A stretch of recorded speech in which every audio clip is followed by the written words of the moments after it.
What's up, guys? Welcome to episode 12 of the Elephant Wire Podcast, the show where we break down song lyrics and don't play you a damn second of the song because major labels are thieving babies that would sue us up the ass.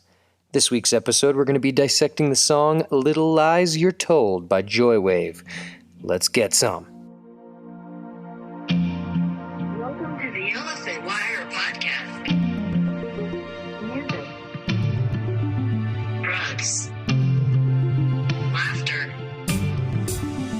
Lyrics.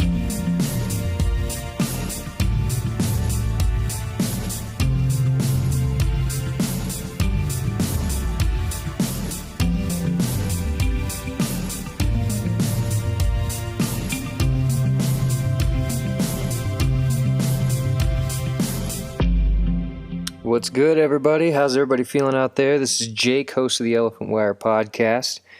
I'm excited to be here. I'm excited to start diving into this episode 12 that we have going on here. Super neat, super cool, great song, great local band spotlight to this week. Can't wait to get there. But before we do, let's dive into today's song by Joywave, an American indie rock band from Rochester, New York, formed in 2010. Little fun fact about Joywave: to try to figure out how many shows I've been to in my life. I couldn't even. I don't know. I have no idea how many shows I've been to. How many? Now then, we take that and we do a percentage. How many shows I've been to where at the end of the show the drummer threw a drumstick into the audience? I'd say probably. It's not a bunch, but let's go a quarter. A quarter of the shows that I've been to in my life, I've seen the drummer at the end of the show whip a drumstick into the crowd. And even in that, the percentage of times where I was even remotely close to the location of that, much less reached up to grab it or tried to fight somebody for it, none. However, at the observatory in North Park in San Diego, California, when I saw Joywave, it got to the end of the show, and the drummer stood up, and he whipped his drumstick, and it was as if the seas opened by Moses lifting his staff. And literally everyone in front of me got out of the way, and all I did was stick my hand in the air, and I caught it. And the whole way home, hammered as fuck, drugged out of my gourd, I just walked with it in my hand, not even gripping it, just with it laying on the palms of my hands. And as I walked home, people congratulated me on the sidewalk on, "Hey, I saw you catch that. Nice job." And I was just blown away that had ever happened to me. Now, to wake up the next day and be like, "Oh, I caught a drumstick at a concert. I'm officially a groupie. I'm a floozy." Which, I'm cool with. I could be a floozy. I could do that. I could pepper that into my whole shtick I got going on. Floozy. I'm into it. Groupie? I don't know. I think it's the clothes. I wouldn't be too much into the clothes. The illicit sex with bands, I could do that, but the clothes, no. I prefer just my Black Sabbath socks, standard black t-shirt, black jeans. Yeah, maybe not. Maybe it's not for me. I don't know. But anyway, back to Joywave. Made up of some strapping young men by the name of Daniel Armbruster on vocals. We got Joseph Morinelli on guitar, Benjamin Bailey on keyboards, Paul Brenner on drums. Joywave first, as I said, they formed in 2010. Joywave first saw its big push of success when they collaborated with the electronic music project Big Data on the song Dangerous, that has that super dope bass line that is incredibly catchy. And it peaked at number 1 on the Billboard charts in 2014. That is where Joywave first kind of made a name for themselves. People started to know who they were. The voice of their lead singer, Daniel, started to become, people heard that song and then started to search out, well, who the fuck is Joywave if they collaborated on this one? And so that's where they started to kind of see some of their success. The song that we're talking about today comes off of the album Content, which is Joywave's second album. And it was released through Cultco Music and Hollywood Records on July 28th, 2017. Now, I found this very interesting because, and I wanted to focus on this for a second. I was looking up some different reviews for the album because I always want to see what professionals, I would not call myself professional, but I always wanted to see what professionals have to say about the music that we discuss on the podcast. And they made the statement, the second album for the synth pop group finds them getting anxious about their own ambition, a feeling that doesn't always gracefully adapt to the dance floor. And I found this very interesting. I mean, the review was not very inviting, honestly. If you had no idea who Joywave was, if you had never listened to their music, you had no idea anything about what was going on, and you just read the review from Pitchfork about the album Content, their second album, I don't think that you would check it out. I really don't. They went into quite a good amount of detail about how Daniel, their lead singer and lyricist, about how much he puts his problems onto the listener. And I found that also a very interesting way of wording it, was that he put his problems onto the listener. I took this album as a sense of like ultimate transparency for Joywave. I really did. As a whole. When Pitchfork reviewing this, it referenced that the album was missing like the simple dance-driven songs of their previous album, which is entitled How Do You Feel Now? It's a fantastic album, and I will also admit it is quite a bit lighter. It is a little bit dancier, a little bit poppier. But as Pitchfork was saying, it's like with their second album, they became more introspective. And again, I appreciate a songwriter opening themselves up to the point that I host a fucking podcast about open and honest song lyrics. So Pitchfork can go suck it. I think this album showed an insane amount of growth in the band. I really do. And that's, going through this album alone, I mean, the very first song on this album, Content, the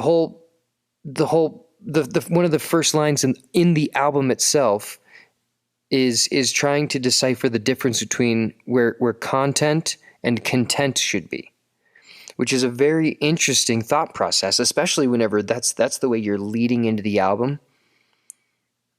Is almost they're projecting the idea that as a band, are they content with just like the little bit of marginal fame that they got? Or are they ready to just be content? Are they ready to just be a marketable ploy? And as the album goes on, and as Pitchfork reviewed it, clearly they are not ready to be content. They're not ready to just be some marketable, fashionable piece of music that can be sold and bought at will. And I appreciate that. I absolutely appreciate that. Now, I will say that Joywave is probably one of the lesser-known bands that we will talk about on this podcast, but this song specifically, I really wanted to discuss because I think the quality of the lyrics and the value that the lyrics bring and the lesson that there is to be found in them, I think it's a really interesting study. I want to start to kind of get into the song a little bit. It is track 8 of 11. On the album Content. It is 3 minutes, 19 seconds. The intro of the song starts with this odd tumbling synth noise that gets joined by a guitar and a kick. The way that it leads in. The verse itself, outside of vocals in verse 1, it's pretty stripped down. And the same goes for the second verse as well. In the chorus, we have a full band joining in the chorus. The second chorus adds a little bit of like extra like vocal background behind it. The breakdowns, however, are significantly more percussive, and then they almost burst out into clarity, like holding like that holds a a lot of similarity with the chorus. Well, I think this is a fantastic jam. I don't have a ton of build-up and a ton of information leading into this at the moment, other than if you're not familiar with the song, jump over to Spotify and check out the Elephant Wire podcast playlist. It's the newest song on the playlist. Familiarize yourself with it. Let's get through these lyrics.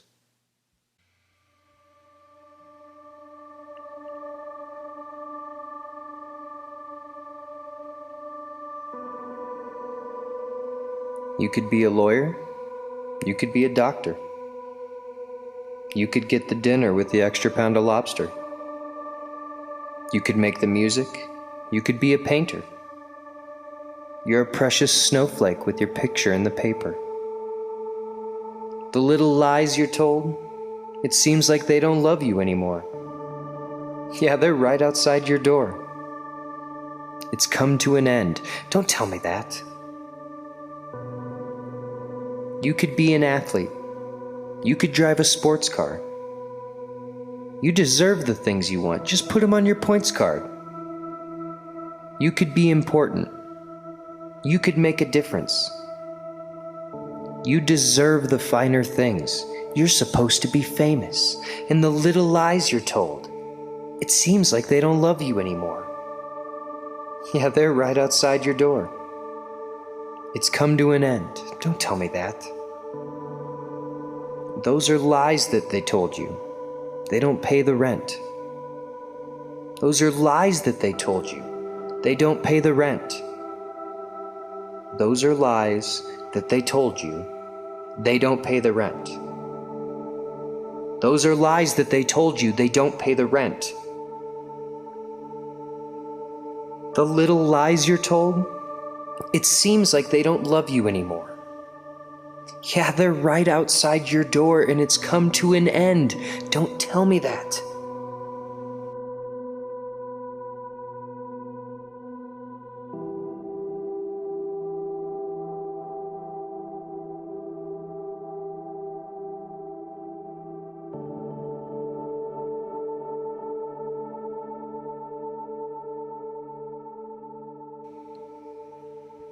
Fucking A, man. I like it. I like it. I think it's always interesting when we do songs like this. More often than not, I choose not to repeat lines. In songs that have a repeating verse, more often than not, I choose to just read it once. But for some reason, as I was reading through the lyrics in this one, whenever I was rehearsing, I was like, it just makes sense. It just makes sense to just like read it all 4 times that it says it. Those are lies that they told you. They don't pay the rent. And we'll get to why that statement itself makes so much of a difference. But let's get into this. Let's start off with verse 1. Verse 1. You could be a lawyer. You could be a doctor. All right. Everything is innocent so far. It's almost kind of refreshing to have some lyrics that tell us that we're capable instead of we're capable of succeeding. It's kind of nice. You could get the dinner with the extra pound of lobster. Ah, there it is. Okay, so we got some sarcasm. Got it. So going forward from here, the level of understanding is that we're going to have a significant amount of sarcasm going forward, which is the premise of this song. It is written incredibly sarcastically, and it's really funny whenever you start to do, if you would like to do a little research on your own of this band as far as their music videos and interviews and other lyrics from their other songs, the amount of sarcasm that Daniel writes lyrics with is fucking awesome. It is absolutely awesome. If you're a fan of sarcasm, you're going to be a fan of this band for sure. As we continue on, you could make the music. You could be a painter. You're a precious snowflake with your picture in the paper. And these lines grouped together are actually, it's pretty funny to me because it holds this mental image of a 4th grade class playing recorder or they're like the holding up their art projects for the small town Gazette, as like the reporter like snaps a photo. Now, well, yes, I will admit, yes, we should be telling children that they are capable of anything. I mean, this is something that more children need to hear, is that they're capable of anything. However, we should not be saying that they have arrived once they trace their hand with a crayon. I mean, if a child that is enthralled with art or artistic tendencies, yes, you should be telling your child that they are capable of, like, you could do this. You can be an artist. Like even in this song, you could make the music. You could be a painter. We have both sides. You could be a lawyer, you could be a doctor, you could make the music, you could be a painter. We have both sides of things. To end it off with, you're a precious snowflake with your picture in the paper. It has that sarcastic tone of someone being told that they are capable of anything. However, upon their first attempt or even the idea of it, assuming success. And we all know way too well this is not the case. I mean, this is episode 12 of the podcast, and we are nowhere close to where I would like to be as far as sponsorships and things of this nature. After the first 5 episodes came out, I sat down and realized I need to work my fucking butt off even more than I already have been, because things don't just come about.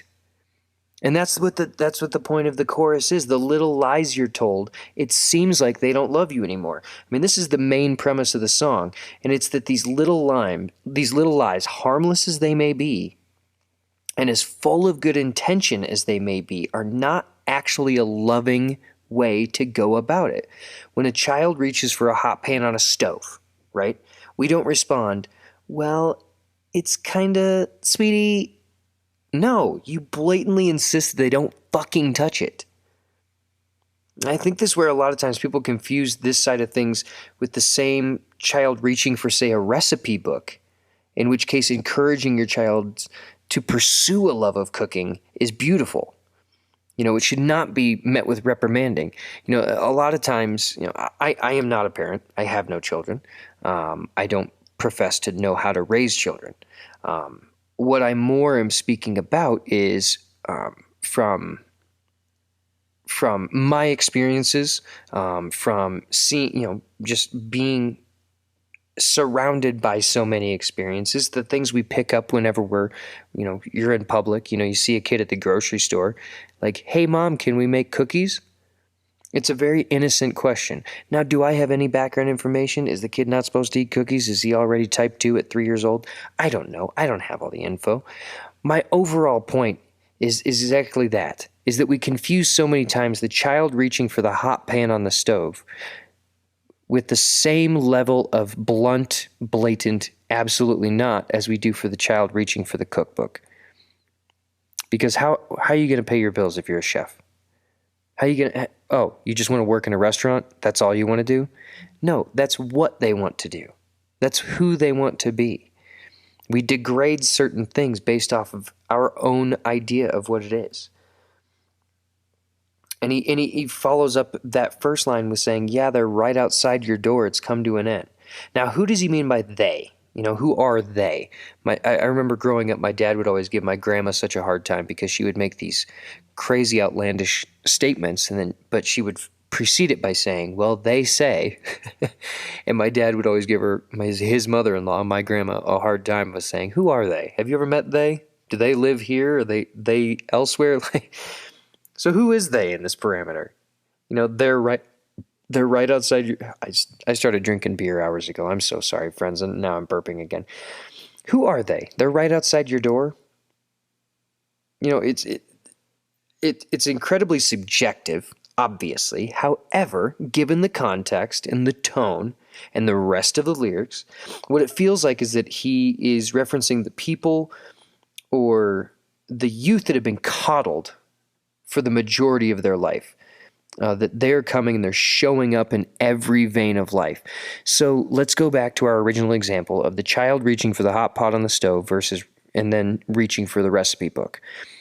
So then you have the kid that reaches for the recipe book. And their very first recipe, their parents are like, that's it, he's a chef. And convince their child that they're the most successful chef that's ever been. In this parameter, I think this is what he's sarcastically speaking about. They're right outside your door, and it's come to an end. People so entitled because they haven't put in the work. People that have been told either they'll never be able to do it, or they're the best at it that they've ever been. And we need more middle ground, is what he's basically telling. Because he ends it with, don't tell me that. Don't tell me that. I don't want to hear that it's coming to an end because we have all these people that are so fucking confused by what it actually means to put in the work. I mean, don't tell me that is the voice of reality, the voice of being grounded, having a sense of legitimacy. Sometimes it's difficult to swallow the pill of mediocrity. It really is. You don't want to be told this by anybody. The difference should be, however, that a fear of mediocrity should drive you to work harder. If it doesn't, well, then you have believed the lies that you were told, as the song says. Because when we get into verse 2, you can be an athlete, you can drive a sports car. Again, this is more of the sarcasm, a take on what should be an innocent statement. You deserve the things you want, just put them on your points card. We get a little more to the point here. You can be an athlete, you can drive a sports car, you can be anything. Barbie dream house, go get it. And then we get a little more to the point when he says, you deserve the things you want, just put them on your points card. Because what he's saying is, why even care right now what will greatly affect me later? An example of this in the same sense of an athlete is training to run a marathon, which is 26.2 miles. If you only train to run a marathon by running 3 miles every day, and then you're just saying to yourself, like, well, when the day comes, I'll just run a little farther, you will instantly realize you were ill-prepared. And you are now set up for failure. Because no matter how well you ran 3 miles every time you did it, you'd still not put in the work. And that's the point of that statement in saying, you deserve the things you want, just put them on your points card. Take care of it later. You deserve the things you want. You can be an athlete, you can drive a sports car. It's the idea that in order to have what we want later, we don't actually have to put in the work now. Because we end verse 2 with, you could be important, you could make a difference. And that line itself, just by itself, without context of this song, that's the beautiful thing about the sarcasm in this, is because that statement itself, all of these statements really are innocent. They are things that you could be saying to someone to pump their tires, to light a fire underneath them. But then whenever we get to the last line of verse 2, he says, you deserve the finer things, you're supposed to be famous. And that one's easy. Take TikTok, Instagram, Twitter, YouTube, however many countless channels of people assuming their own celebrity status. However, also in day-to-day conversation, assuming they're someone assuming they deserve finer things, or plain and simple that they're better than everyone else's lifestyle. And we encounter people like this every day. If you're sitting out there and you're not sure that you encounter these people every day, you're probably that people. Or you live in Atlantis and you don't encounter these people because they're everywhere. Because not willing to put in the work, and your assumption of what you are owed, your assumption of what you deserve, is what is really being casted. Because then we go right back into the chorus. Those little lies you're told, it seems like they don't love you anymore.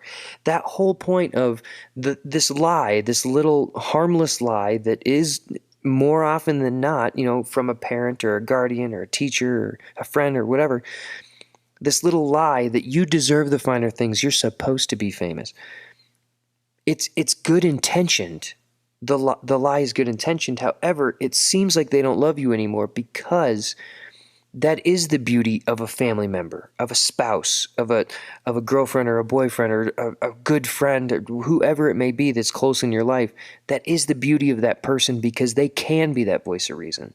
They can tell you, look, what you're doing right now is incredibly mediocre. And if you want to be famous, if you want the finer things, if you want to be a doctor, if you want to be a painter, then you're going to have to work your fucking ass off. And that's just how it goes. Because then he says once again that they're right outside your door. It's come to an end. Don't tell me that. And then we go into the repeated line of those are lies that they told you. They don't pay the rent. Now, in this parameter, I definitely want to bring up one thing because we have a lot of local musicians that listen to this podcast, and we even talked about this. I think we got into this whenever the episode 7 with Jason Perez. If we didn't, it was something that we had discussing. But the local musician that is told that he will be paid in exposure. And always, yeah, let me pay my rent with exposure is always the joke because you can't. And in this parameter, in this context, it's kind of the same thing, that those are lies that they told you. They don't pay the rent. You know, the runner that trains by running 3 miles every day, when it comes time to run the marathon, not happening. Didn't put in the work. Ill prepared. And even if everyone around the runner was saying, you are the best runner for running 3 miles, you're doing incredible, no one runs better than you. What are they supposed to say then? I don't know, someone trains to run 3 miles, I'm assuming they're maybe going to make it 10? If they're really pushing before their legs turn into complete soup? I mean, then what do you do? The good-intentioned lie now has, the bottom has fallen out. Those are lies that they told you. They don't pay the rent. And they don't pay the rent is exactly the perfect last line for a song today, taking us right into our final thoughts. Because we spent a majority of the song discussing the lies that we're told or who's telling them. We now end the song with a statement pointed finally at those who actually wish to listen, who wish nothing to do with mediocrity, and who would have nothing to do with the status quo. You know, this last statement should stay in the back of our mind at all times and drives us to work even harder at whatever it is on our plate. And to push ourselves to leave the fucking simps behind and to fly past them, making it look easy as we do it. Because we've put in the work. Now, as I referenced before, I know a lot of local musicians listen to this podcast. And I try to make it my point every single episode to put the emphasis on the fact of supporting local musicians. And supporting what local musicians do, because it is an incredibly thankless job. Because so many people assume that fame is easy because of the little lies that we're told. They assume that popularity is easy. They assume that success is easy. They assume that, just put it on your points card, take care of it later. They don't understand how difficult it is for a musician to come up with the money to be able to go into a studio and properly record an album. They don't understand how difficult it is for a musician to go to work and work an 8 to 10 hour shift, fly out of work and cruise over to a bar or a coffee shop or a venue, set up as quick as possible and be in the headspace to be able to play a show. But that's what separates the local musician from a lot of people, is because they're willing to put in the work. And if there's anything I can do to pump the tires of local musicians, I will do it, because I am adamant.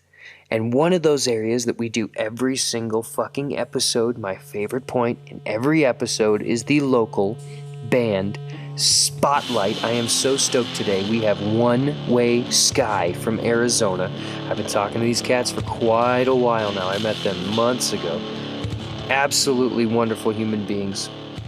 One Way Sky is a chill hype alternative rock band from Gila River Indian Community in Arizona. They say we make alternative rock and add a chill but hype twist to it. Some of our influences are Red Hot Chili Peppers, Nirvana, Rise Against, and Incubus. Our band consists of 4 members, myself, Adrian, Cody, Loma, and David, and we all have Pima descent, which is a group of First Nation on the Gila River Indian community. Our goal is to represent our reservations and communities by making music which focuses on the realities of living on the reservation and doing better for ourselves and the world around us. We want to get to a point where we're known and people know we're doing our best to spread a positive message. We just want to create healing with those who listen to us. I absolutely love that. These boys are very near and dear to my heart. I find out later in life that I had multiple family members that were First Nation, finding out way later in life of my own bloodlines and how whitewashed my heritage was and all of these things. However, I will be keeping in great contact with these young men. I am looking very much forward to doing an interview with them in the near future.